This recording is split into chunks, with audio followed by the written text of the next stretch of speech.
Fruthi është një nga sëmundjet mëngjitse që mund të parandalohet me vaksinë. Rastet e fundit të raportuara kryesisht te fëmijët e pavaksinuar tregojnë qartë se boshllëqet në vaksinimin rutinor mund të kthehen shpejt në rrezik për përhapje më të gjerë.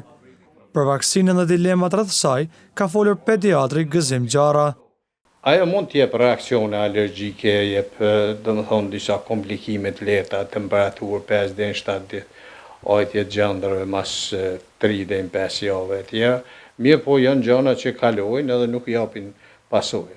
Lidhe me autizmin, sidomos prej kohës kur lansu prej disa politikanëve, jo vetëm një, janë bërë hulumtime shumë të mëdha në Amerikë edhe në Kanadë, edhe asnjë vend, edhe jo veç ajo, po krejt botën, Pakistan, Indi, nuk kanë zbuluar një lidhshmëri direkte mes vaksinës edhe autizmit.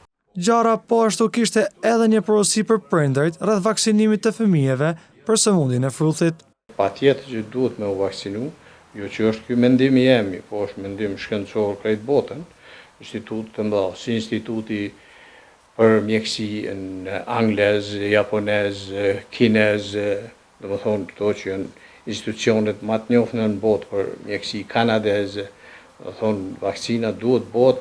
Mos vaksinimi nuk sjell vetëm pasoja shëndetësore, por edhe kosto ekonomike dhe sociale. Shpërthimet e sëmundjeve të parandalueshme me vaksina rrisin mbarrën mbi sistemin shëndetësor, shkaktojnë mungesa në shkolla dhe ndikojnë në produktivitetin ekonomik të familjeve.